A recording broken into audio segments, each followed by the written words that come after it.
There's something cruelly poetic about being kicked out of your own mother's birthday dinner, especially when the only thing you did was laugh. Let me rewind. It was my mom's 50 honest.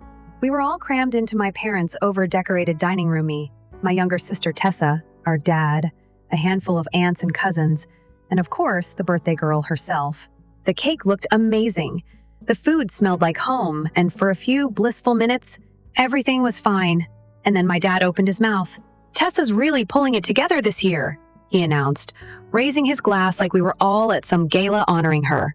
She's juggling school, her internship, part-time job. She's going places. I took a sip of wine and kept my mouth shut. I knew how this game worked. "Don't you agree, Eli?" he said, suddenly locking eyes with me. I paused, caught mid-bite. "Sure, she's doing good." He leaned forward, now fully invested. "Are you helping her enough?" I blinked. "What?" "Tessa." He turned to her. "Is Eli helping you with expenses?" Tessa hesitated. "Yeah, kinda. I mean, he pays some of my bills. Yeah. I was actually going to ask," she looked at me carefully, "if he could maybe help with a car? Just something used. It'd really help me manage everything." And just like that, the dinner turned into another episode of why Eli should do more. Dad's fork clinked against his plate. "Well?" She's asking. "Are you going to help your sister?" I stared at him. "Why can't you?" "Because I already do everything else," he snapped.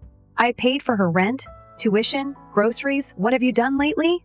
I tried to stay calm. "I've already covered rent and half her stuff for 2 years. If she wants a car, maybe she should get a second job." That's when the bomb dropped. "She's better than you," Dad hissed. "She's going to be someone." I froze. For a second, it was like the entire room lost oxygen. Then I laughed. A full, loud, probably too long laugh. "Great. Then let her figure it out." Dad stood up so fast his chair nearly toppled. "Get out!" "What? You heard me. If you're going to be selfish, leave. Don't come back." I pushed my chair back. "Awesome. I won't. And you can start paying her rent too."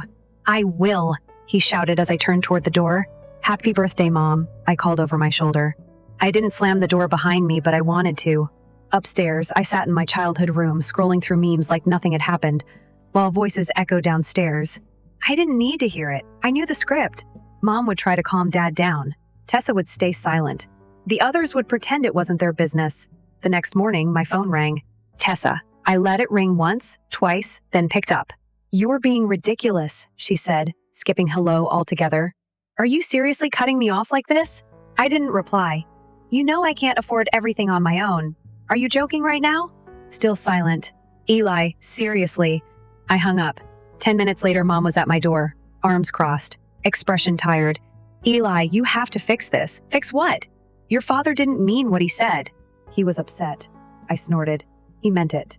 Mom walked in and sat on the edge of my desk chair. "He gets carried away sometimes. He told me not to come back." Her eyes dropped to the floor. "Just don't make it worse." I raised an eyebrow. "Oh, so I should keep paying for Tessa while getting yelled at for not doing enough? Got it. Don't do anything you'll regret." I didn't reply. She left without another word. But that night, Tessa texted me again. "Tessa, did you take the money out of the account?" I grinned. "Me, yup. My money. Just decided to stop sharing." Less than a minute later, she called. I let it go to voicemail. "Tessa, voicemail? You're seriously doing this? I needed that for rent. What is wrong with you?" Here's the thing. A couple of years ago, Dad talked me into opening a joint bank account with Tessa. He said it would make it easier to help with her expenses. And for a while, it made sense. I tossed in some cash here and there, but then it became her personal piggy bank. Rent, groceries, Uber rides, online shopping, Amazon wish lists. It got out of hand, and I let it slide until now.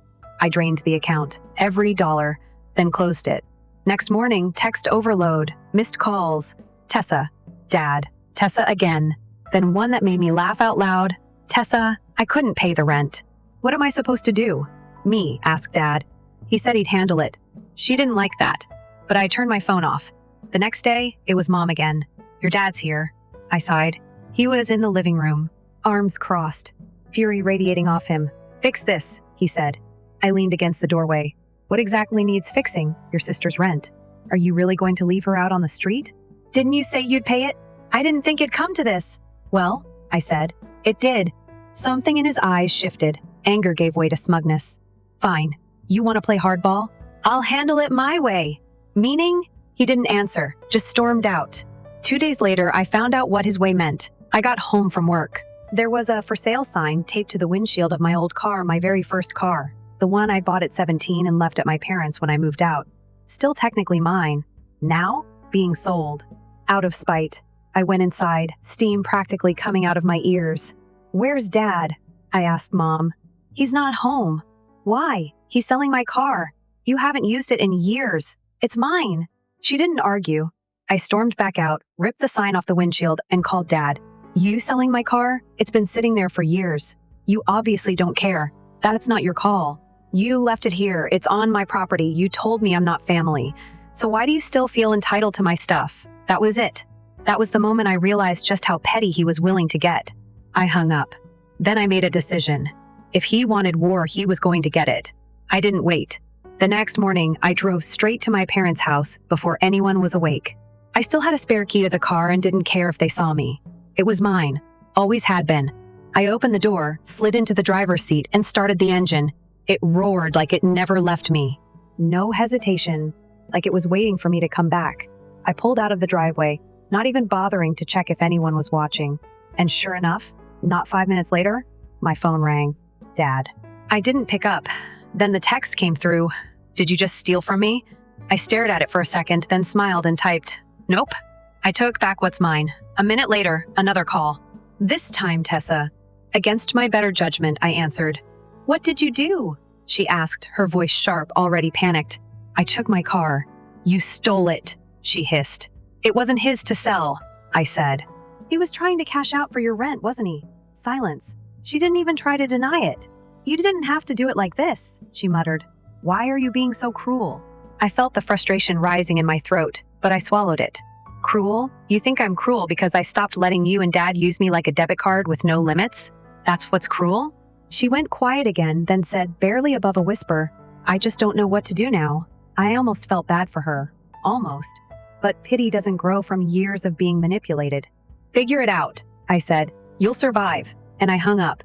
When I got home, my phone buzzed with another message, this time from Mom. "Your father is furious. If you don't return that car, don't come back here." I read it, rolled my eyes, and replied, "Sounds good to me." But I wasn't done. Because if Dad thought selling my car was the big move, I had a bigger one. There was something he probably thought I'd forgotten about, a joint savings account he talked me into opening back when I got my first full-time job. He said it would be smart to have a backup account we both had access to, in case I ever needed his help managing money. I was 22, naive, and honestly, just trying to keep the peace back then. I barely used it. It became one of those things you forget exists until something big reminds you, like betrayal. So I logged into the account. The balance hit me like a gut punch. It was lower than I expected. Way lower. I started scrolling through the transaction history. Month after month of withdrawals, transfers, charges tied to Tessa's tuition, her rent, textbooks, even straight-up cash withdrawals under Dad's name. I didn't even know half of this was happening. I stared at the screen, jaw clenched, every nerve in my body on fire. All those years of playing the good son, of nodding while he praised Tessa, while he ignored me unless he needed something, this was the thanks I got. He'd been using my money to build up the daughter he thought was worth investing in. So I did what I had to do. I drained the account, every last dollar. Then I closed it. I didn't even hesitate. That night, my phone exploded with calls. Dad, Mom, even Tessa. I ignored them all. Then the messages started. "What the hell did you do?" From Dad. "Jeremy, your father is losing his mind." From Mom. "Did you just screw Dad over too?" From Tessa. I didn't respond. I figured they'd eventually calm down. But I was wrong. The next evening, just as I was settling into a rare moment of peace, the doorbell rang. And I already knew who it was. I opened the door and there he stood. Dad. Red in the face, fists clenched, like he was trying to decide between yelling and throwing something. "What did you do?" he demanded. "I took back what was mine," I said calmly. "That was our account," he growled. "No, it was mine. You just helped yourself to it. That money helped your sister." "So you've said," I replied. "She's better than me, right? So she'll be fine." His eyes narrowed. "You really want to burn this bridge?" "You burned it," I said, staring him down. He stood there a moment longer, like he wanted to say something else, but instead, he turned and walked away. I closed the door without a word. I didn't feel guilt, just relief. But peace wasn't part of his vocabulary, and he wasn't going to let me have it. A few days later, I came home from work to find my apartment had been ransacked. At first, I thought I'd been robbed until I noticed there was no sign of forced entry. No broken locks, nothing out of place except everything that was missing. My TV, my laptop, my game console. Even my damn watch collection. Gone. And then it hit me. Only 2 people had a spare key. Mom and Dad. I didn't waste a second. I called him. He picked up on the second ring. "Where's my stuff?" I asked. There was a pause. Then, way too casual, "What are you talking about?" "Don't play dumb." Another pause. "If you're not going to help this family, why should you have so many luxuries?" My chest tightened. "You stole from me. You took everything from Tessa. You emptied the account. You left us stranded. I just balanced it out." He actually sounded proud, like it was some noble act of justice. "Where's my stuff?" I asked again, quieter this time. "Pawned it," he said. "Needed the cash. I could have screamed." Instead, I clenched my jaw and said, "You just made the biggest mistake of your life." Then I hung up. I sat on my couch, surrounded by the empty spaces where my life used to be, and made a decision. I called a lawyer, just a consultation at first. I laid out the situation, gave him receipts, photos, even the phone call where Dad admitted to pawning my things. The lawyer barely blinked. "That's theft," he said. "And you have proof. Press charges or threaten to. He'll fold." So I did. I called Dad again, this time on speakerphone with a recording app running in the background. "I talked to a lawyer," I said. "And unless I get every single thing back or the cash equivalent, I'm pressing charges?"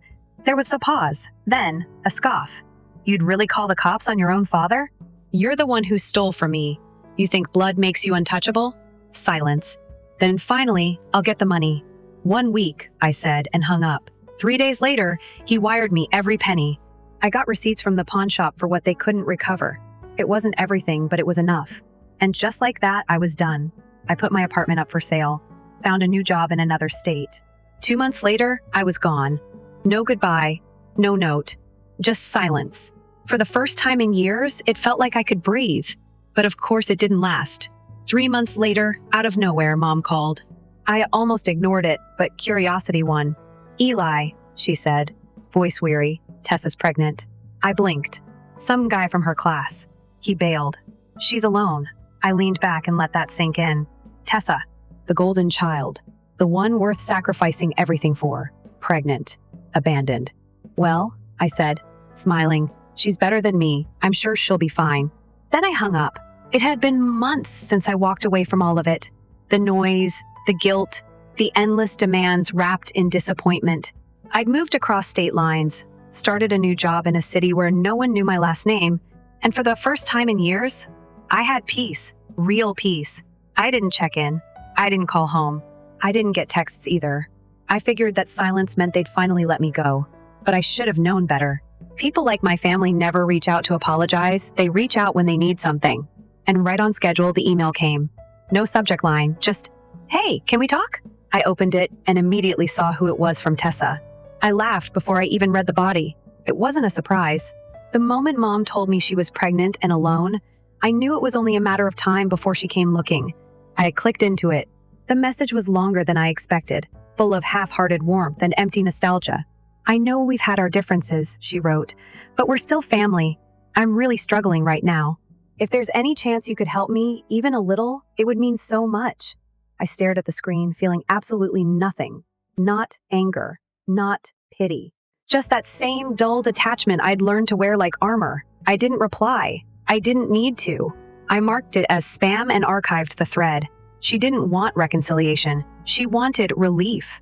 And she wasn't going to get it from me. A week passed, then another. I thought maybe she got the hint until she found my new number. It rang once, then again. I declined. Then came the texts. I didn't know who else to ask. "You don't have to do much. Please, Eli. I'm not okay." There was something surreal about seeing her beg. This was the same girl who watched Dad throw me out without flinching. The one who let me drain my accounts for her rent, her Uber rides, her overpriced textbooks, and never said thank you. Now she was desperate, and all I could think was good. She needed to feel what I'd felt. She needed to sit in it, suffocate in it, the same way I did while she and Dad lit matches under my name and acted shocked when I burned the bridge. I never answered. I muted her number. I kept living my life, but quiet doesn't always mean safe, because what came next wasn't a plea. It was a trap. A few weeks later, I got a notice from my bank. An alert. Someone had tried to access one of my older credit accounts, the one tied to my previous address. At first, I thought it was a scam, but I checked the details and saw a familiar shipping address pop up. My parents' house. I called the bank immediately, froze the account, flagged it for fraud, and then I sat back and stared at the wall, trying to calm the rising pulse in my neck. This wasn't an accident. This was them reaching into my world again, trying to take from me without asking, without shame. The last time they used my name to support her, I stayed quiet. This time, I wasn't playing defense. I dug deeper. I logged into my old email accounts, the ones I hadn't touched in years but still linked to certain purchases and alerts. And what I found made my jaw tighten. 2 Amazon carts. 1 baby crib, diapers, a car seat, all placed under my name, all queued up to be shipped on the 1st of the month. They weren't just asking for help, they were assuming it, planning around it.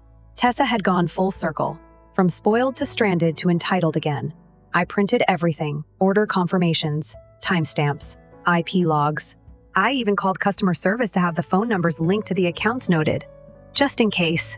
Then I did what I always should have done. I forwarded it all to a lawyer. No warning, no confrontation, just documentation. I wasn't giving them another chance to twist it into guilt or obligation. A few days later, I got a call from Dad. I didn't pick up. I let it go to voicemail. I don't know what kind of sick game you're playing, but Tessa is your sister.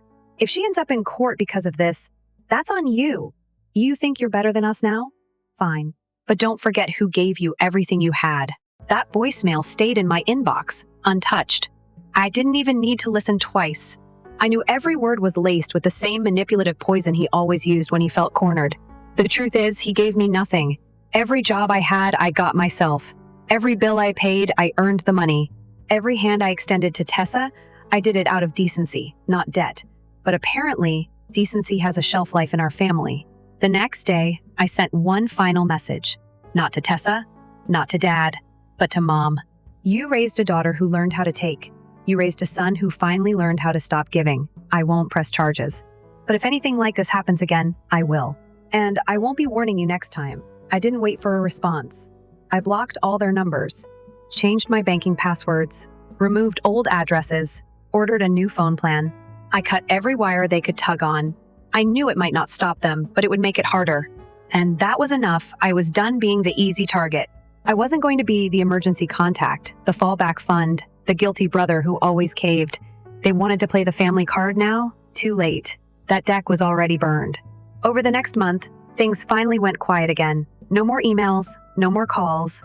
I woke up every day knowing my money was mine. My peace wasn't rented, and my future wasn't tied to someone else's crisis. I started sleeping better, smiling without bracing for drama. Even made some new friends, people who saw me for me, not as an accessory to someone else's glow. It was strange, but in the best way. Like discovering sunlight for the first time after living under a heavy ceiling. Still, sometimes I caught myself wondering what rock bottom looked like for them. If Dad still tried to bluff his way through every problem, if Tessa had finally learned how to stand on her own feet, or if she was still hoping I'd show up with a cape and a check. But I never checked. I didn't want to know. Curiosity is how they pull you back in. And I was finally free. That freedom was hard-earned. It didn't come from shouting or slamming doors or posting long rants on social media. It came from silence, from walking away without looking back, from choosing my own well-being over a family name. And I don't regret it for a second. Still, I knew it wasn't over. People like them don't end things cleanly. They wait. They look for angles. And sometimes they show up not because they care, but because they think they still own a piece of you. But the version of me they knew, he's long gone. And if they ever come knocking again, they won't find guilt. They'll find a locked door. It had been 5 months since I cut them off. I didn't track their lives, didn't ask for updates. I deleted voicemails without listening and skimmed subject lines without opening the messages. The only thing I was interested in was keeping distance. That space I carved out for myself had become sacred. A quiet life. Clean. No surprise texts asking for just a little help. No more dragging me back into storms I didn't cause. I was finally living without waiting for the next emotional ambush.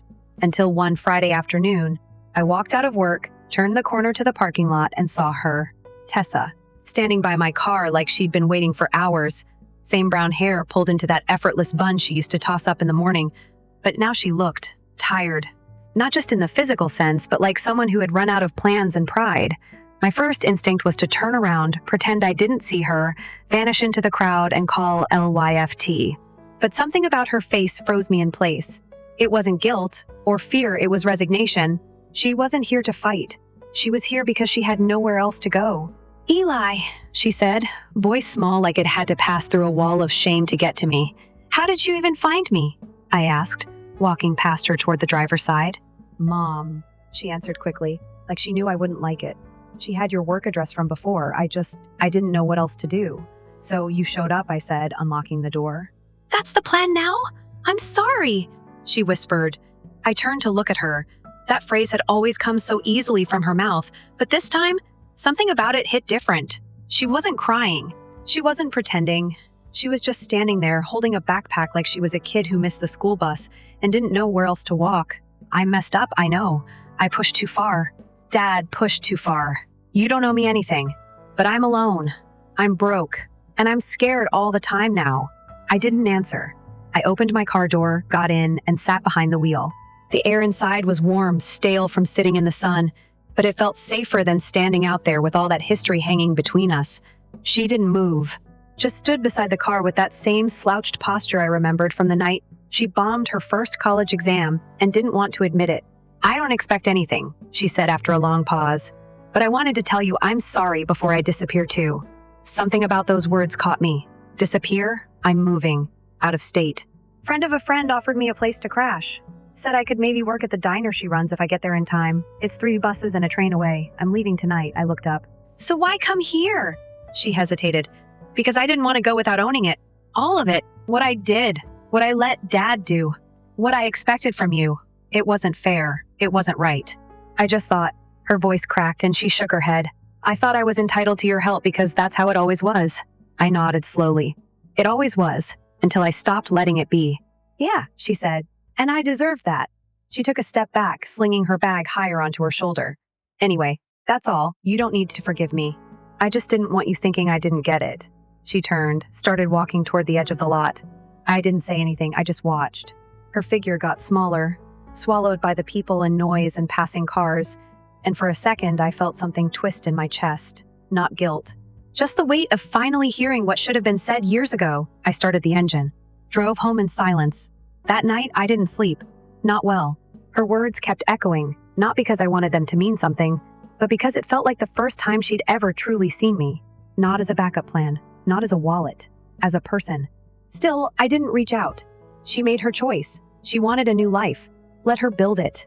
I respected that. A week passed. Then 2. Then a letter came. Not an email, not a text.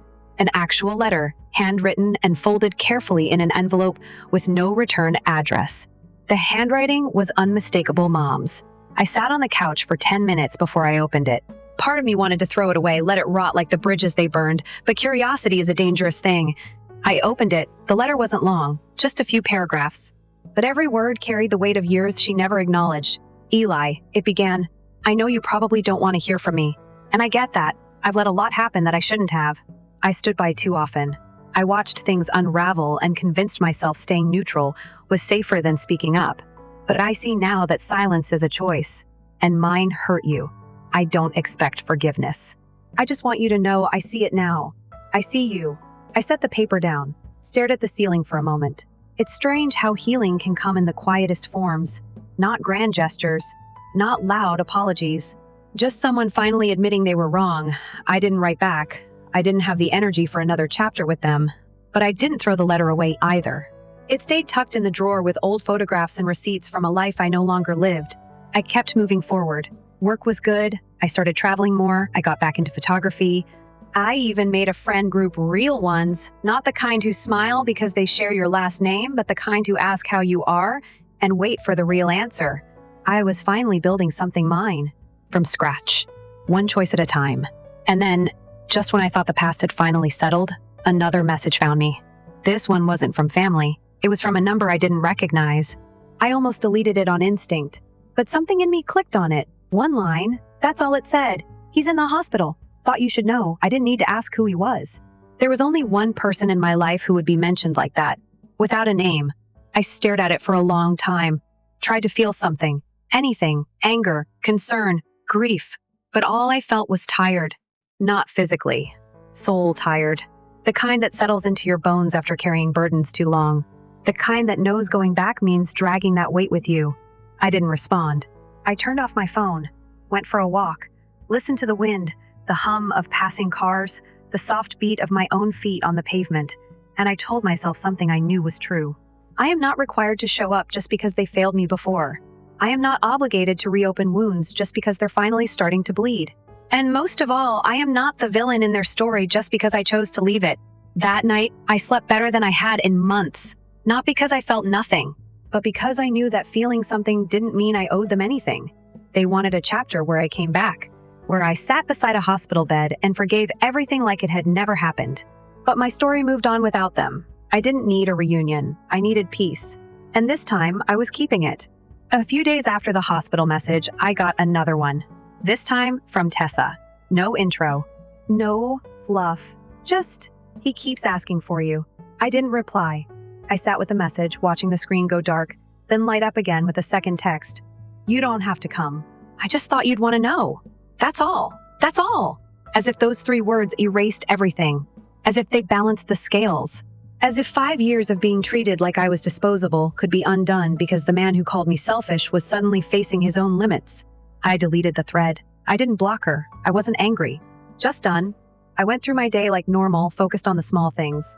Morning coffee, music in the car, emails at work. But under the surface, something kept circling an old weight, familiar and sharp, like walking past a house you used to live in. The walls are still standing, but you remember exactly where they cracked. By that evening, I got the 3rd message. Tessa again. Longer this time. They're not sure if he'll make it through the weekend. I'm not saying this to guilt you. I just figured if you wanted to say anything to him, this might be the only chance. I read it twice. My chest stayed still. My jaw didn't clench. That, more than anything, told me I was already past the point she hoped I was still standing at. I didn't want revenge anymore. I didn't need him to apologize. I didn't even want to see him weak and remorseful. What I wanted was simple freedom. And I already had it. That night I walked by the small box where I kept everything I hadn't burned. The joint account papers, the car title, my original lease agreement, the letter from Mom. I sat on the edge of the bed and opened it, not to wallow, but to remind myself. Every item in that box was a receipt. Not just proof of what happened, but what I overcame. I could have gone. I could have stood by the hospital bed, stared at the man who always believed Tessa's needs were more important than my voice, and waited for him to say something meaningful. But even if he did, what then? I'd have to carry it, sit with it, rehearse it in my head like it changed something when it didn't. Regret's a tricky thing. It likes to dress up as closure when really, it's just a new chain. And I wasn't putting one back on. The next morning, I woke up and did what I always did, made coffee, fed the cat, turned on music, and opened the blinds to let the sunlight pour in. That small ritual reminded me I was building something different now. Not in opposition to them, just on my own terms. Around noon, my phone buzzed again. This time, it wasn't Tessa. It was Mom. A voicemail. I let it play over speaker while I cleaned dishes. Eli, I know things are broken, and I know I'm partly to blame for that, but your dad, he's asking for you. He's scared, he's confused, and he's tired. I think maybe you are too. Just think about it, that's all. She hung up with a sigh like she wasn't sure she deserved to say more. And maybe she didn't, but I stopped what I was doing. Just stood there with a sponge in my hand, watching the soap bubble over the sink. I don't know why it hit different. Maybe it was her voice. Maybe it was the way she sounded more like someone trying to keep breathing than someone trying to fix things. But that message didn't make me feel guilt. It made me feel sad. Not for him. Not for her. For the version of me who still wanted their approval. That version was gone. And what was left knew that not every story needs a final scene. Sometimes the last act is silence. Sometimes closure is no longer needing to be part of the script. That night, I called the hospital not to visit, not to offer comfort, just to check if it was real. They confirmed it. He was there. Unstable condition. He'd listed me as his emergency contact years ago, and apparently no one had updated the paperwork. I told them I wouldn't be taking on any responsibilities. They understood. That should have been the end, but 2 days later something arrived at my apartment. A letter again. This time handwritten by Dad. The envelope was bent at the corners, the ink slightly smudged like it had been carried around before it ever reached a mailbox. I held it for a full minute before opening it. It started with my name. Just that. No son, no formal greeting. Then it said, I'm not good at this. Never was. I thought doing things for Tessa meant I was doing things right. She needed more. You seemed fine. That's how I justified it. That's how I lived with it. I see now that being fine isn't the same as being okay. I didn't see you, and I can't undo that. But if this is my last chance to be honest, then here's the truth. I was proud of you. I just didn't know how to say it without feeling small. You made it without help. And somewhere in me, I hated that because it meant you didn't need me. But you shouldn't have had to do it all alone. That was it. No excuses. No begging. Just acknowledgement. I folded the letter and slid it into the drawer with the others. I didn't cry. I didn't call back. But for the first time, I felt something crack, not like a break, but like a window opening. I still didn't go see him. I didn't owe that to anyone, but I sat with the letter in my mind and let it exist without bitterness. It wasn't a fix. It was a fragment of truth. And sometimes that's all we get. A few days later, I got a final message. Tessa again. He passed this morning. It was peaceful. She didn't say anything else. No accusations.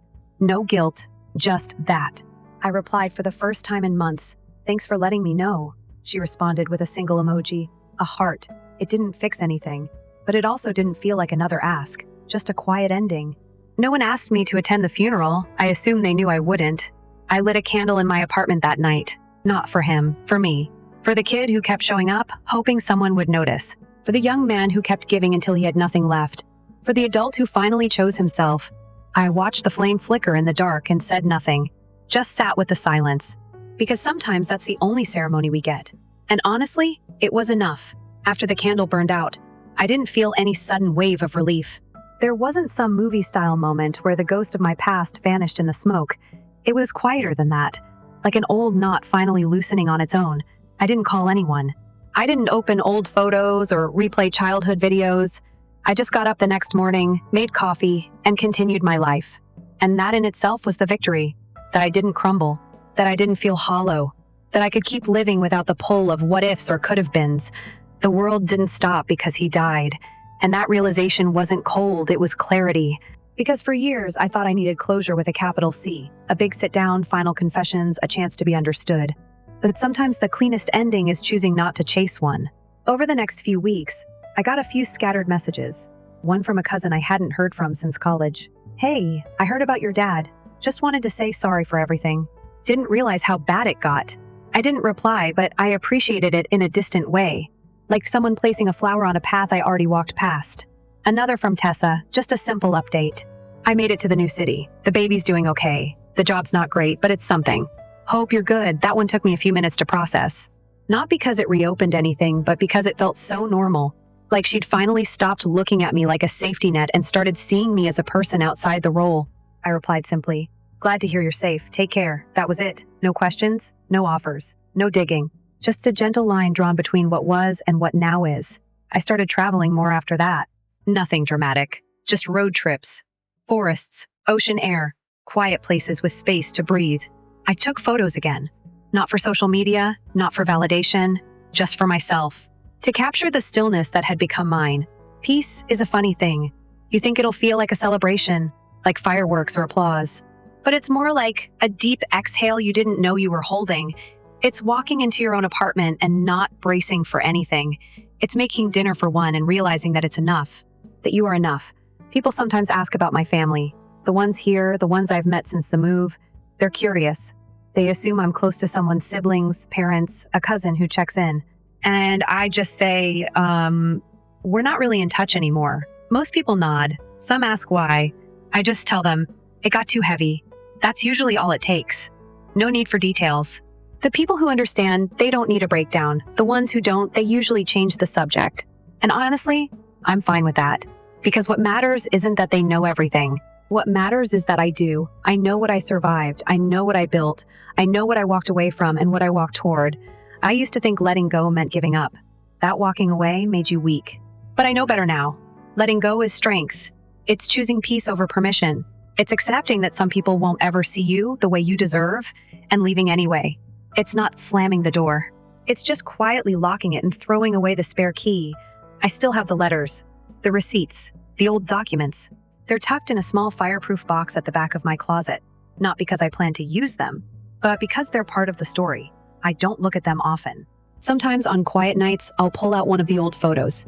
not to cry over it or mourn what wasn't, just to remember, to remind myself that I didn't imagine it, that the little boy in that picture, standing just out of frame, eventually stepped into the center and claimed his space. He deserved that, and he got it. A few months later, I was at a bookstore downtown when I saw a father and son browsing the comic shelves. The dad was patient, listening, smiling like nothing else mattered. The kid couldn't have been more than 9, excitedly holding up issues like treasure. I didn't stare. I didn't feel jealous. I just smiled to myself and walked on. Because once, that moment might have hurt. But now, it just reminded me of the way things should be. The way I'll make sure things are if I ever have kids of my own. And that awareness, that quiet vow, felt more powerful than any apology I never got. The truth is, the story didn't end with him. It didn't end with the funeral or the final letter. It ended with me choosing something else. Choosing a life that isn't built on resentment, but awareness, on presence, on an intentional peace. I don't hate them. Not anymore. I don't love them either, not in the way people think you're supposed to love family. I feel something in between. Gratitude for the lessons, sadness for what could have been, but mostly relief. Relief that I made it out. That I'm not a reflection of that broken dynamic. That I found my way without sinking. If you ask me now what I've learned, it's simple. Sometimes the people who raise you aren't meant to stay in your life. Sometimes love is a contract with too many loopholes. And sometimes the bravest thing you can do isn't to forgive loudly, but to walk away quietly and start over. I'm not bitter, I'm not angry, I'm just free. And freedom, I've learned, doesn't ask for permission, it just waits for you to choose it. So that's what I did. I chose peace. I chose me. And for the first time in my life, that choice was enough. Story 2, I gave my dad a Rolex with the words "thank you" for everything inscribed on it during his retirement cookout. "Do you think money can buy love?" he said, glancing at me. "You'll always be last." I accepted the present, grinned, and turned to go. His face became white. My mother shouted, "Return!" My phone blew up that morning with 71 missed calls from my parents asking me to return everything. When they realized what I had done next, they let out a scream. My dad wasn't mean. He just behaved as though feelings were a liability. He was the type of person who would look up from the TV to congratulate you on your report card when you were a kid. He stated something like that so many times I can count on one hand. "You have my admiration." Even then, a correction of some sort was typically made. He believed in effort and silence and getting things done without making a spectacle. The bundle never included love. So when his retirement celebration rolled along, I believed stupidly that this may be a turning moment. He retired with a ceremony that resembled a funeral, had never taken more than 2 weeks off, and had worked for the same accounting business for 38 years. I planned the cookout myself. My setup, my house, and my money. They brought in one of those outside bar trucks with a mixologist and had it catered. Even rented a tent because light rain was predicted. Everyone arrived. Family. Some old coworkers, neighbors. Laura, my sister, tried to play peacekeeper the entire time she was here, flying in from Denver for the weekend. Despite not being involved in the planning, my mother flitted around as usual, making sure everything looked flawless. She was praised by everyone, as if she had orchestrated the entire event. In any case, the point wasn't that. The watch was the point. Even though I could now easily afford it, I had been saving for it for some time. 4 phrases were inscribed on the black dial classic Rolex Submariner. "I appreciate all you've done. It wasn't supposed to be dramatic." A simple gesture. Perhaps closure. A start, perhaps? I thus waited for the meal to stop, until folks began drinking bourbon and wine and giggling at half-false ancient tales. I drew him away from everyone, close to the yard's edge. I gave the package to him. He opened it, glanced down, then turned to face me. No grin. No, more than that icy gaze. Then he said it. "Is love something that money can purchase? You'll be last forever."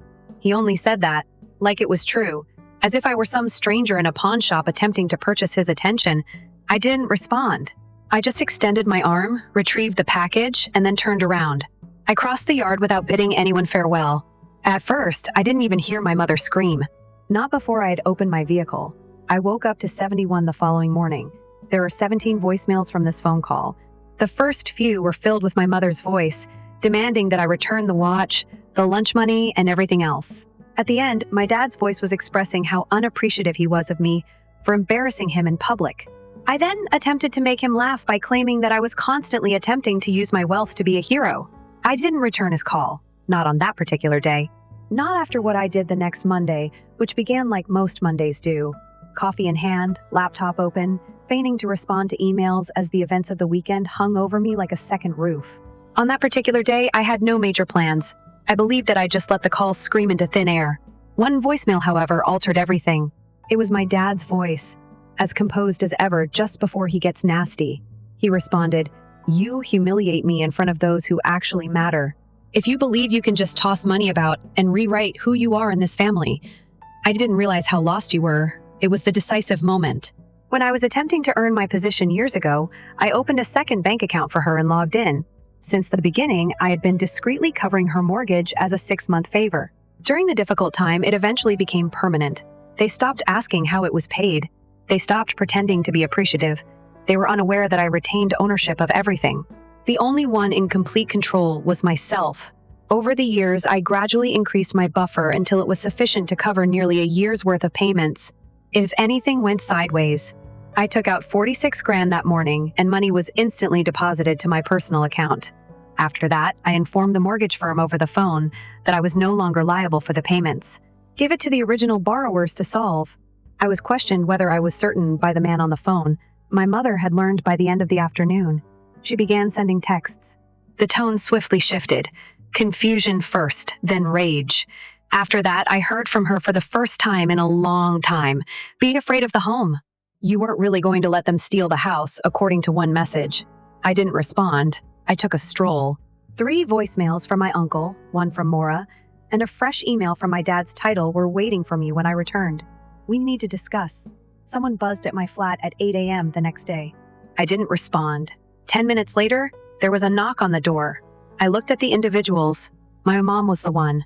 I stood there and waited for 25 minutes while she knocked and called my name. By the door, she placed a letter. Without reading it, I threw it away. Approximately 9 p.m. Another knock came that same evening.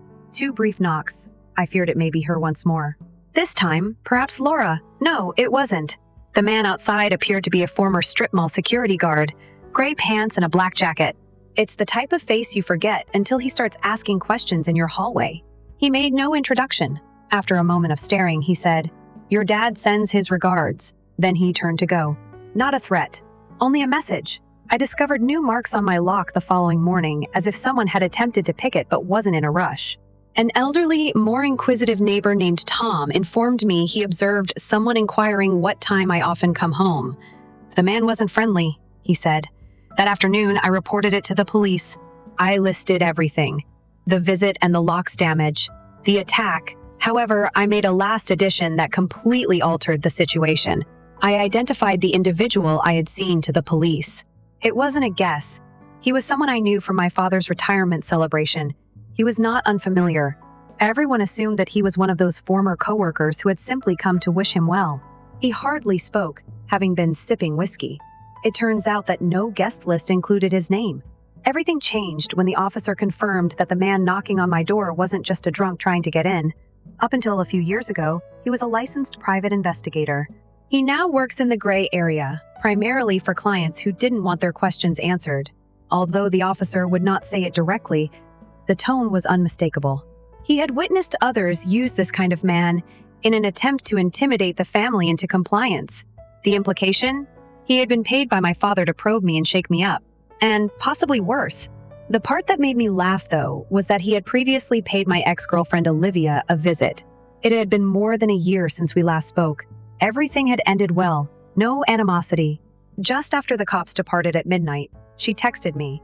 A man who claimed to be dealing with a family issue said that. Showed up at her workplace and inquired about her knowledge of my financial situation. Inquired about my emotional well-being. If I had ever mentioned causing harm to anyone. If I had ever suggested using money carelessly. When he stated my father's entire name, she initially believed he was a debt collector. That's when everything came into focus. My dad wasn't simply furious. He was plotting something. Maybe not a lawsuit, but something more sinister. Character assassination, third-party gaslighting, making me appear unstable and unpredictable. Dangerous. You shouldn't entrust your money, secrets, or even your freedom to such a guy. What's the best part? He didn't realize how much I knew. That night, I didn't get any sleep. I chose to open the one file I had hidden for years instead. a folder on the internet named Contingency. Really, it began as a joke, just a collection of papers and screenshots that might be used as insurance in the event that it becomes necessary. Things like emails between my dad and his former business partner regarding tax write-offs that weren't really clean. Scans of 2 checks that my mother placed into her own account using money that shouldn't have ever been in her name. Nothing against the law. Not directly, but enough dubious to ruin her reputation, finances, and maybe even her legal standing. There was also the trust. Laura and I inherited a significant trust fund from my grandpa. It was a particular provision.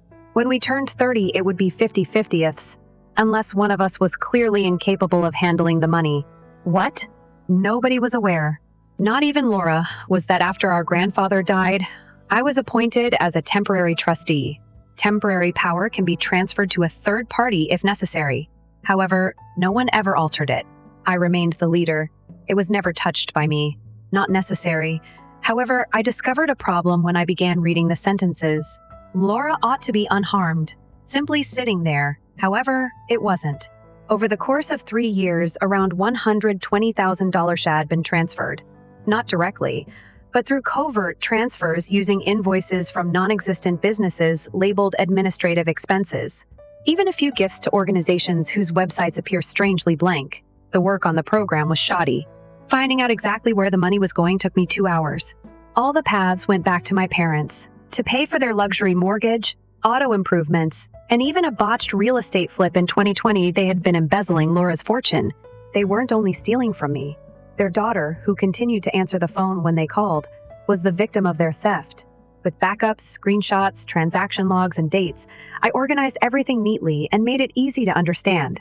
I sent Laura everything. In less than 20 minutes, she phoned. I scooped it up, anticipating either denial or tears. Rather, she remained quiet for a while. Her voice was icy as she spoke. "You took anything from me?" "Yes. They also attempted to destroy you." "It appears to be. Then let's set it on fire." I was unprepared for what she did next, but I assured her that I would handle the rest. Without notifying anyone, she flew in the next morning. She brought a folder full of her own receipts and a duffel bag when she arrived at my residence. She had also been collecting, it found out. She simply didn't believe she would ever need them. For example, our mother's SMS requesting that she utter a falsehood to a bank teller. While she was in school, our dad sent emails indicating that he could require access to her accounts. I forwarded a copy of the complete file to my parents' accountant that same day, not to warn or threaten, because what would happen next? There would be no silence. After I emailed the paperwork to their accountant, I didn't hear anything from my parents for 2 days, nor a phone call, nor a text. Nothing. I can think of 100 various ways they may react. Denial, anger, panic. However, nothing could have prepared me for the real event. I received an email on the 3rd morning. Not from them, from their attorney. It wasn't long, only 2 lines. My clients ask for a stop and desist right away. It will be illegal to distribute private financial information in any other way. This is your only warning. No signature, no official headline. Talking things out isn't an option. Only a legal danger. Hastily worded and thinly disguised. It was the first indication that things were getting out of hand. I sent it on to Laura. She didn't say anything in response. Only a picture. It was the outside of our parents' house, photographed from the street with a huge red banner indicating to the loan foreclosure notice dated that morning. They believed I was playing a bluff. I had underestimated how quickly the mortgage company had moved.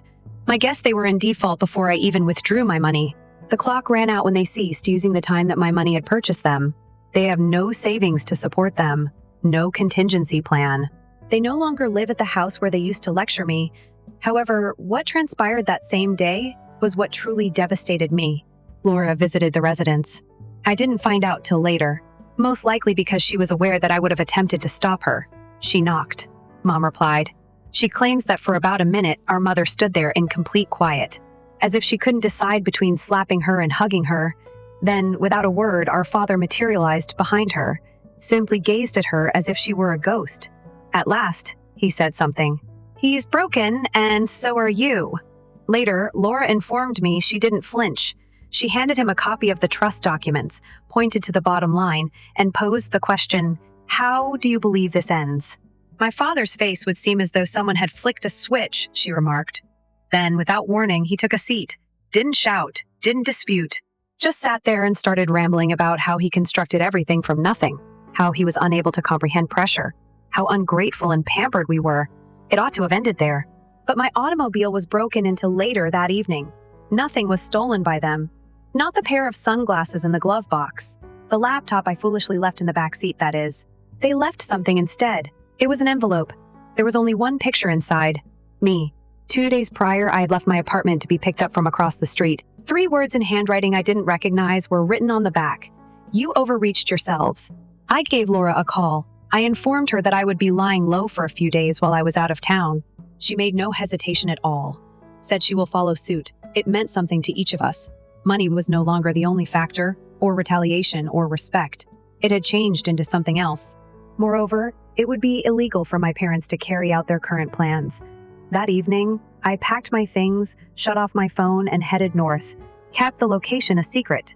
To give them time to calm down, or at least enough quiet to get anxious, Laura and I decided to go missing for a few days. When your adversaries are inexperienced, they begin to make mistakes. I came back 3 days later. Nothing had been done to my unit. No one has been around my door since I left, according to the building's security video. That didn't reassure me, though. I knew my father.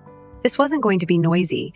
He would attempt to subtly soothe me while surgically shattering my life. So I took the first step. Do you recall the trust fund? My parents were unaware that I had already spoken with a lawyer, one who specialized in financial crimes and embezzlement. Together, Laura and I signed everything. As soon as she realized the money was gone, she fully authorized me to take action within 48 hours. The lawyer officially complained to the state. We sent in all of the paperwork, including bogus invoice trails, illicit transactions, forgeries, and even attempts by my mother to falsify signatures. Laura had a forensic handwriting expert confirm it. Everything was airtight. The finest thing, however, wasn't that. They hadn't left yet, but the house was already in foreclosure. I pulled the last string since they believed they had time to block the bank. I gave their neighborhood's HOA president a call. I posed as a potential buyer investigating issues with the neighborhood's reputation. I then alluded to a potential probe by casually bringing up some odd financial behavior with a home on their neighborhood. Seeded the concept without naming anyone.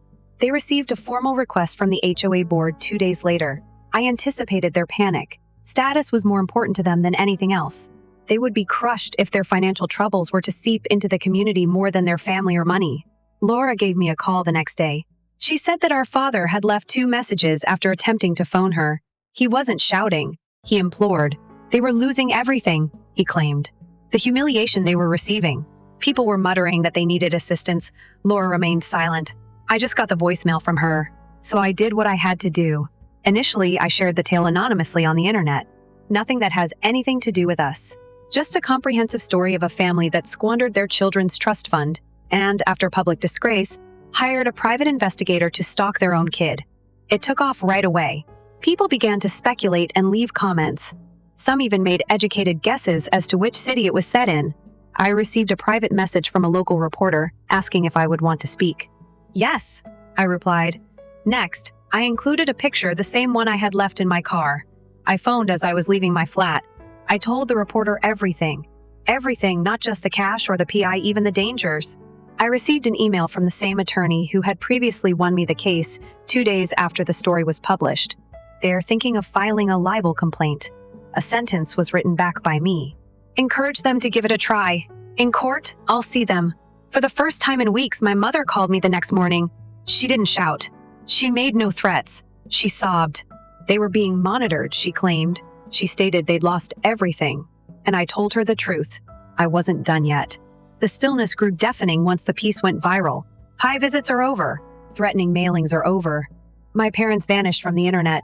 Deactivation of Facebook accounts. LinkedIn was cleaned. That meant something to me. Damage control. They were in hiding.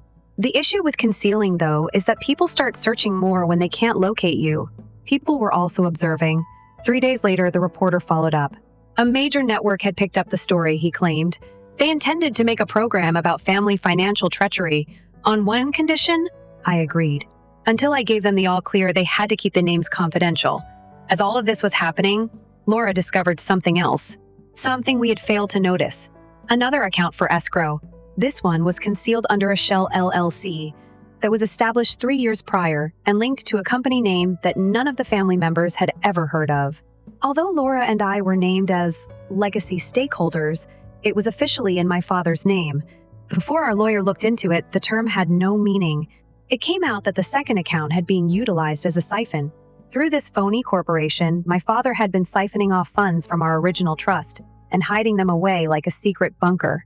It still contained $86,000. We put it on hold. Laura sent me a text message the same evening. "This is something you ought to hear." A voicemail from a burner number was forwarded by her. It was our father. His slurred voice sounded as if he had been drinking. He mentioned his mistakes and his inability to comprehend what he was attempting to safeguard. I felt sick to my stomach when he stated it. "I am aware that you believe you are winning, but I am not alone in knowing things that have stuck with me. I went through it 10 times. There was terror in his voice, not just defeat. A woman called Dana arrived at my workplace the next morning, in the middle of the 40s. Sharp voice wore spectacles too thick for her face, claimed to have worked with my dad in the past, claimed to have something I should see. She was not permitted in the office by me. We headed down the street to a coffee shop. A flash disk was slid across the table by her. He copied everything. "Your mother's accounts, bank stuff, and something else," she continued. "What did I ask?" she mumbled, looking around. "Insurance contracts, old ones. They pay out when someone goes missing." I left the cafe without completing my coffee at home. I got the files open. Scanned versions of early 2000s policies were available. Laura's was in one, and my name was in another. The recipients: my parents. Additionally, someone has penned in one's notes area. Untraceable. If abroad. I could feel my blood evaporating. This was no longer about greed. This went beyond simple humiliation, retaliation, or inheritance theft. It was darker here. They were planning contingency preparations and backups. Then I had a memory. A vacation they took in 2018 to Belize. It was supposed to be a holiday. They remained an extended 3 weeks. No pictures, no explanation. Nothing but quiet. I believed they were attempting to reconcile at the time. I wasn't so sure now. I gave Laura a call that evening. "We were never simply insurance. We were the exit strategy," I said. She also understood they had no intention of giving us anything, so she didn't fight. They intended to depart. After that night, I was unable to fall asleep. I couldn't stop thinking about Belize and that policy, about the weird thing my dad said on the voicemail. I'm not the only one who knows stuff.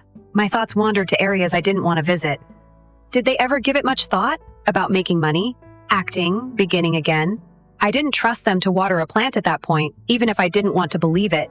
Never mind putting someone's life before a profit. I visited with our attorney again. We reviewed the insurance documentation, gave the flash drive to the customer, and started the process of formally freezing all of the policies. And he made an even more surprising observation. Complete criminal charges were warranted due to the theft of trust, possible fraud, and harassment. We did not file a complaint. Not quite yet. We set a due date for them. Money was no longer a factor. I didn't need it, nor did Laura. We want a fresh start. No house, no apologies, no calls for assistance during Christmas, just an irrevocable, recorded, and lawful end. The words were straightforward. All access to both trust accounts would be given up. They would offer written statements acknowledging financial misconduct. They would permanently depart the state. No threats, no emails, no phone calls. We gave them 7 days. They agreed on the 4th day. No arguing or denying. Only one email. Forward the documents. Why they gave in so readily escaped my question. I had no desire to find out. Then, however, an even weirder incident occurred. My dad sent one last communication 2 days after the signing. Not to me, to Laura. It was a 1-paragraph scam letter that was typed without greeting. We believed we were creating something solid. We were piling concrete around our own feet without realizing it. Tell your brother that when he grinned and left without a look, we lost the game. She sent it to me without saying anything. After reading it once, I erased it. Since my previous check, she has not contacted me. Her home was sold for less than it was worth. They were fined by the HOA for disturbing the neighborhood. No escrow documents now contain their names. They were dropped by their accountant. And me? I gave the Rolex discreetly. No plaque, no ego, no tail. Simply gone. Because it wasn't about establishing a point in the end. The cord needed to be severed. They believed they had encircled my neck, and it was permanent and silent when it broke, the way things had to be. A brief update. 1 year later, nearly a year has passed since everything went wrong. Although I had no intention of updating, A few recent events convinced me that it was time. First, I got a letter, not an email. An envelope containing a real handwritten letter without a return address. From Oregon, postmarked. The penmanship was familiar to me. It was my mother's. Only 2 pages. The first half was filled with the typical guilt-ridden rhetoric about simply doing what they believed was required, how they continued to love us despite the fact that we were strangers. I didn't even get it done. The second page, however, was unique. Your father didn't tell you what he did with the others, but you believe you know everything, it said. I remembered that line. No background, no explanation. I simply checked and got in touch with our lawyer once more. As it happens, a third account is located overseas. Not under her name directly, but related to the same shell business used in the trust siphoning. There is no money left in it. However, it did exist. It implies that there could be more. Laura and I have discussed it. We're letting it go for the time being. We will not pursue it any further. When the people who created something are already living like ghosts, there are some things that aren't worth destroying. Since then, I have not heard from one of them. No holidays, no birthdays, nothing at all. However, I still occasionally check my mail, just in case. What would you think if you read the entire narrative through to the end? Did Tom have the right to interrupt them?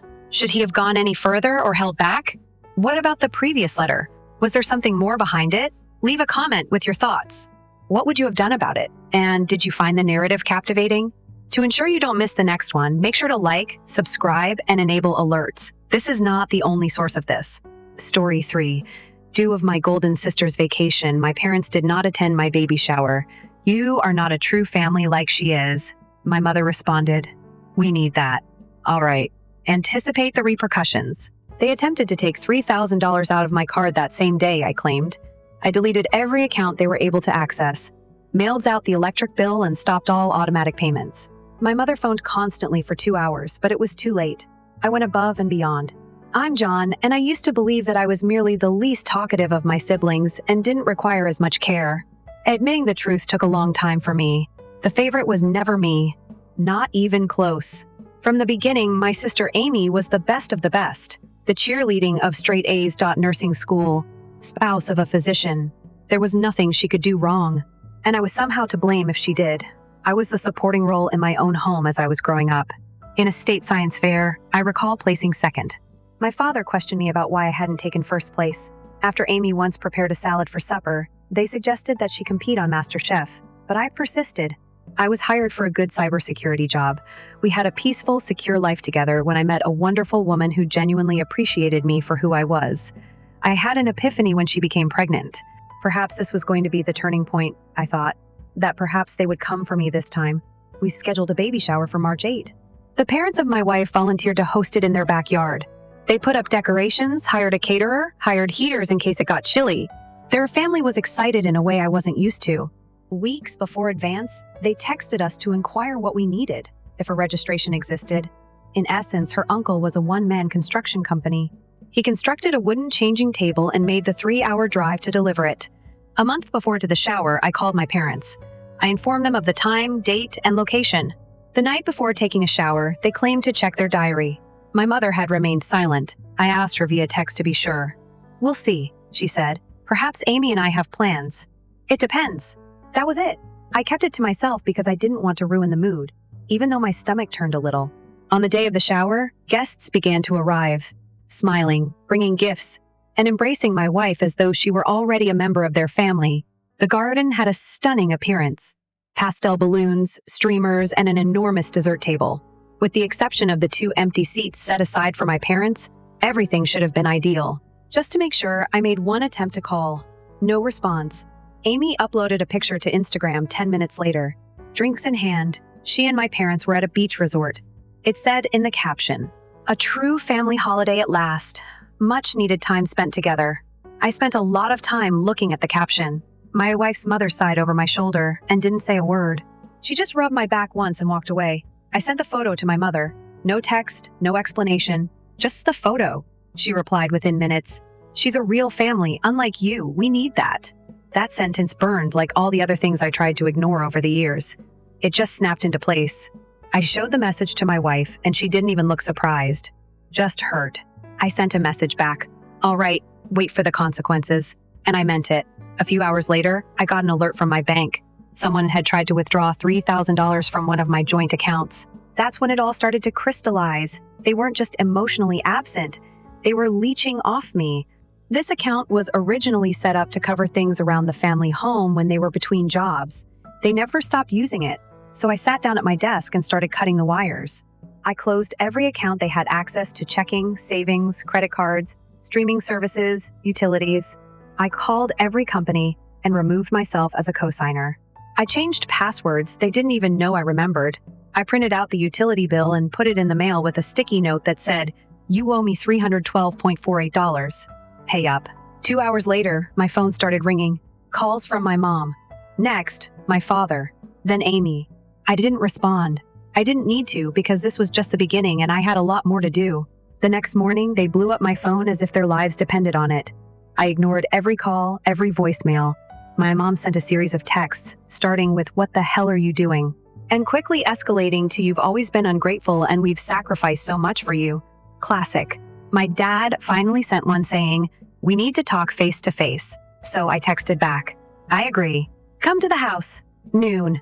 When they turned up, it was the two of them and Amy. She came dressed as if she thought we were having brunch. I left the front door open, stood back and didn't say a word as they walked in and saw my wife's parents, her aunt and uncle, and my own aunt and uncle all sitting in the living room. None of them looked very happy to see them. My mother tried to speak first, but I cut her off. I pulled out a folder and handed it to my father. Inside were printed statements from the last 18 months, the Netflix account they'd used but never paid for, petrol charges from my car that I hadn't used, even an order for furnishings from a website I didn't know. "This is everything you've stolen without asking. Don't worry, I won't pursue charges, but I have spoken to a lawyer. You might want to." Amy started to chuckle, as if I was being theatrical. Then I handed her another envelope. This one hit harder. Inside were screenshots of texts she'd sent my wife over the last year. Petty stuff. Passive hostile remarks against her family. "Your parents seem nice. Too bad they couldn't raise someone with ambition." Stuff like that. I glanced at Amy and said, "I've been collecting these for months. You believed we wouldn't notice since we were silent. That's over now. They weren't expecting that. They anticipated the old John. Keep quiet. Uncomfortable. Would rather let things slip than raise waves. But I changed.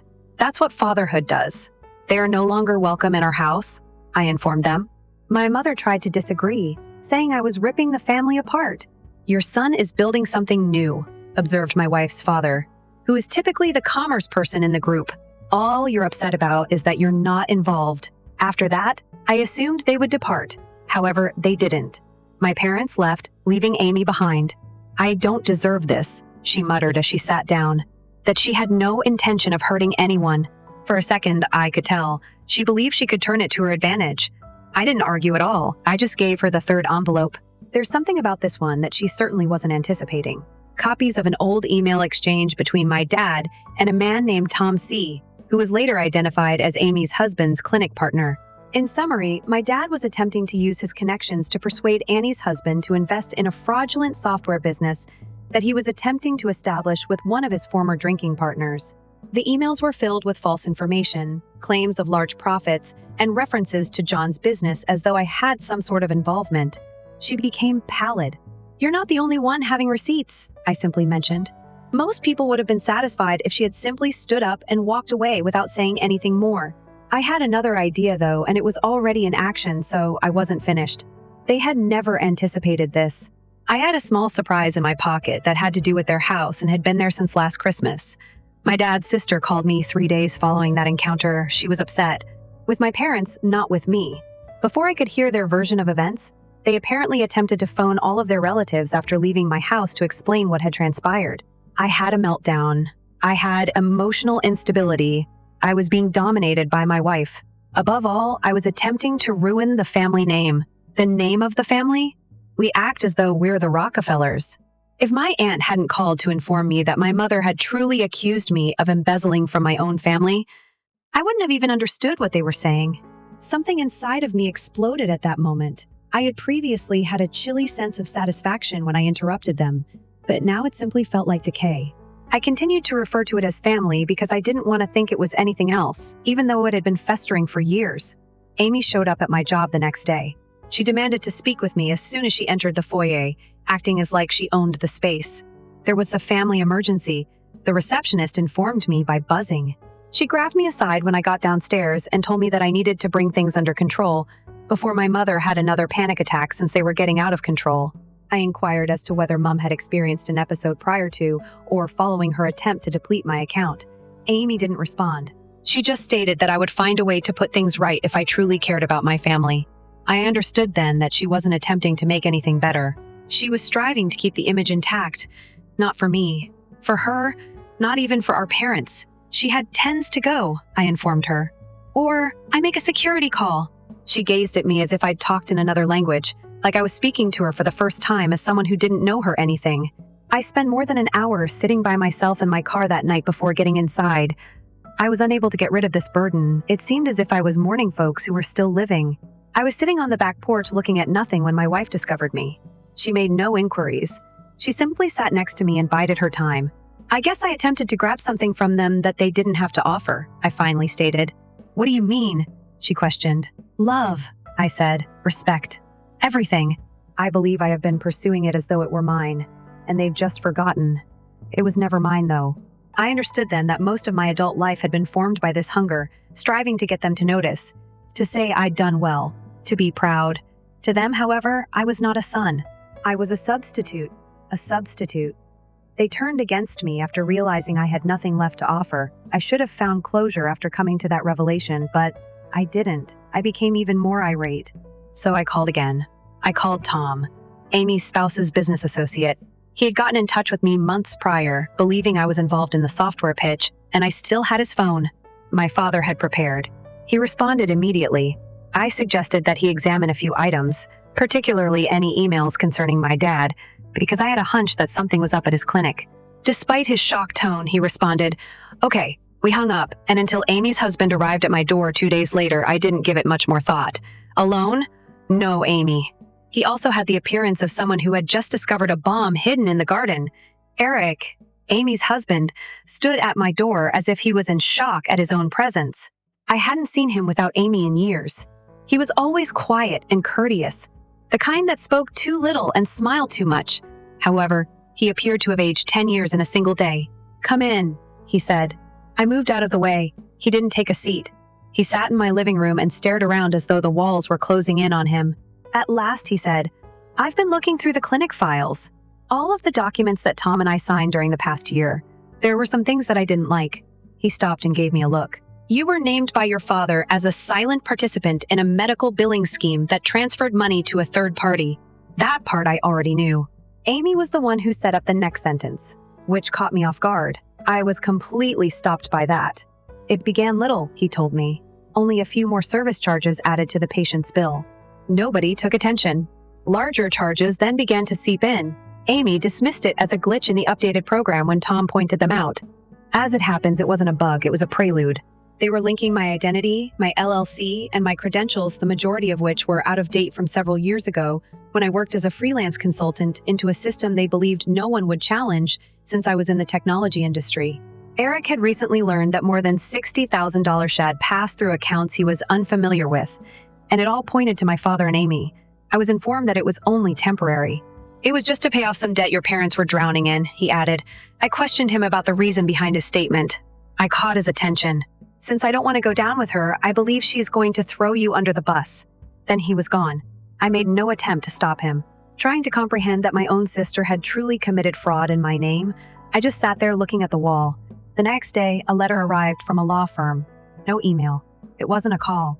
Just a printed letter in an envelope. It was a warning that my LLC may be the subject of a legal investigation. My name was included in the flagged transactions, and it seems that the board of directors was notified of certain dubious discoveries by the clinic's accountant. I immediately phoned my attorney. He was up to date because he had already assisted me in removing myself from the accounts that my parents had access to. However, even he sounded taken aback. They didn't simply go too far, he remarked. They forced you to commit a serious financial offense. The worst part followed. Do you have a copy of your original LLC agreement? He inquired. The one with the termination clause, your name, and your tax ID number? Yes, I replied. Only after I looked at it did I realize I had it on file. Genuinely examined it. It had been updated, I noticed. 6 months prior, the digital version was modified. For expansion purposes, someone had introduced wording that made my dad and Amy authorized users. I called my parents and addressed them that evening. It was not denied by them. My mom mentioned you weren't utilizing it. We were assisting. At that point, everything made sense. Their treatment of me was calculated, not merely careless. They believed they could get something of value financially, emotionally, or otherwise from me. Furthermore, Amy's perfection did not make her golden. She played the game with them, which made her golden. Because, while posing as the polished daughter on the beach, she helped cover up the flaws and did the grunt labor. So I decided to do something else. I intended to terminate it. Not only cut connections, not just emotionally, I intended to legally, openly, and irrevocably burn everything down. I also knew just where to begin, just sending the IRS a single email. I didn't anticipate any explosions when I sent the email to the IRS. Actually, I had no expectations. Not immediately. But something altered inside me the second I did. The shame, the urge to justify them, the anxiety I'd had for years. It became silent. Things escalated over the course of 5 days. Eric gave me another call on the 6th. He said that 2 suit-clad individuals had arrived at the clinic and were inquiring, not the local police. Federal. I gave him my lawyer's number and urged him not to speak again. I then took a seat and waited. The facility briefly shuttered for a financial audit 2 days later. In their formal statement, they utilized that term. However, individuals converse. 3 distinct old classmates who were employed with the clinic network texted me. Whispers of Amy's name were heard. Mine did too, but I had wiped my hands of it entirely by now. With supporting evidence demonstrating that I hadn't touched the LLC in 2 years and had allowed any modifications, my attorney had already been in touch with the IRS and the clinic's board of directors. My dad and Amy, however, were another matter. My mom made another attempt to call me. I didn't respond. Then she messaged me. I hope all is well with you. Your sister's life was wrecked by you. I spent some time looking at the text. There was no mention of what they had done. As usual, assign blame. I sent her my own message the next morning, along with a single sentence and a screenshot of the IRS confirmation number. Her life wasn't ruined by me. That's what she did. I blocked her after that. After that, everything happened fast. The only member of my father's family who still communicates with me, my aunt, contacted to inform me that my parents were having problems. Their identities were apparently connected to certain consultation fees that were involved in the entire situation. They may lose the home and the house, it was claimed. The only thing I hadn't touched was that, not quite yet. Technically, it was still in my name, you see. Years ago, they had persuaded me that if I purchased the property and allowed them to reside there, it would lower my taxes. They promised to pay the bills. They stated it was really a formality. I pulled the mortgage records a few weeks ago. And you know what? It has been 6 months since they made any payments. I therefore gave the bank a call, explained the fraud, and stated that I, the legitimate owner, would no longer be providing insurance for a property that was being used as a base for financial crime. I authorized them to move forward with the foreclosure. I didn't feel guilty at all. The house never seemed like home anyhow. The day they were served was the last time I heard from my mother. She didn't express herself directly. She recently emailed me a photo of the front porch, which is boxed up and empty. Farewell. Since I had to deal with one more person before it was all finished, I suppose I didn't reply. Amy. Amy didn't make contact. Not once. Not when the audit was going on. Not during the brief closure of the clinic. Not after her home was taken back. She remained radio silence. It was not like her. Amy was the one who always had something to say. A technique to turn the tables on her. I waited because I was uncomfortable with the stillness. I then received an email 2 weeks after the house was returned to the bank. Nor a text, nor a phone call. An electronic mail. Like we worked together. She wanted to talk about a path ahead in a neutral setting. She proposed a coffee shop in the peaceful area of town and a date. Everything was well stated and quite kind. I initially presented it to my lawyer. Just don't go alone, he continued, nodding at me. So I didn't. My wife was seated at the bar nearby in case Amy was already there, and I had a dictaphone in my pocket when I entered the coffee shop. No cosmetics, the hair was pulled back. She seemed worn out. Not damaged. Amy rattled but didn't break easily. I didn't know Dad was going to use your name, she said at the outset. I didn't respond. Then she said, it was never intended to become this large. It was only for their benefit. Until everything improved. I haven't done anything yet. She lost her temper at that point. You achieved your goal. They're out of the home. I lost everything. Will you actually sit there and pretend to be a victim? At last, I turned to face her and told her, "No, I'm not the victim. It was me who put an end to it." She stopped. For the first time in perhaps our lives, she was at a loss for words. I told her what I had showed the clinic board, what I had informed Eric, and what I had told the IRS, that I was able to prove my innocence, that they would discover how strong my case was if they attempted to take me down with my emails, screenshots, and data. Then I leaned in and revealed to her the surprise of all. "I don't care if you go to jail, but if you ever come near me, my wife or my child when he's born, I will go public. I'll use all I own to bury you, and I have a lot, you know." Amy remained silent. She rose, picked up her handbag, and walked out. Since my parents vanished following the foreclosure, I have not heard from her. They were staying with a relative out of state when I last heard about it via family rumors, figuring things out. I didn't give a damn. In actuality, I didn't do any of this to exact revenge on them. To put a stop to it, I did it. Should quit wasting energy on those who viewed me more as a resource than a human being. 3 weeks later, my wife and I welcomed our daughter into the world. No worry, no drama. Her parents were present. There were my uncle and aunt. We had serenity, tears, music, and cake. For the first time in my life, I felt like I belonged to a true family, and I didn't think about Amy or my parents at all during that day. I realized then that everything was truly finished. Update 1, it has been around 5 months since everything came to an end. My kid is developing quickly. She smiles, talks, and kicks like she's preparing for the Olympics. It has been a calm life. Because you're not accustomed to it, you first don't trust this type of tranquility. Amy didn't call. My mother doesn't send me passive-aggressive texts. No unexpected emails acting as if nothing had occurred. However, a strange incident occurred a few days ago. A letter arrived in the mail, no address for return. I just typed my name. The envelope had the appearance of something from a terrible film, too stiff, too formal, as if it was aware that it wasn't there. While my wife cradled the infant inside, I had opened it on the porch. There was a printed page within. No signature, no penmanship, only a message. "You may wish to investigate the identity of the person claiming to be your LLC's true owner. Examine the state documents. Once more, someone is engaging in gaming." I went cold. Since I formally liquidated the LLC months ago, I hadn't had any contact with it. My attorney had taken care of everything. It was closed by the state. It should no longer even be on paper. However, that letter wasn't just any old letter. Only those who were involved would be aware of its specifics. And the phrasing something. It didn't seem dangerous. It had the feel of a warning. I went online right away, entered the LLC name into the state business database, and found it. 2 weeks ago, it was reactivated by someone using a different company address in a different state that was registered under the same name. The identical federal ID number was used by me. Either my identity had been stolen, or someone had managed to revive the LLC and link it to me. And the weirdest part, instead of listing Amy, the new registered agent listed her husband, Eric. Not my father.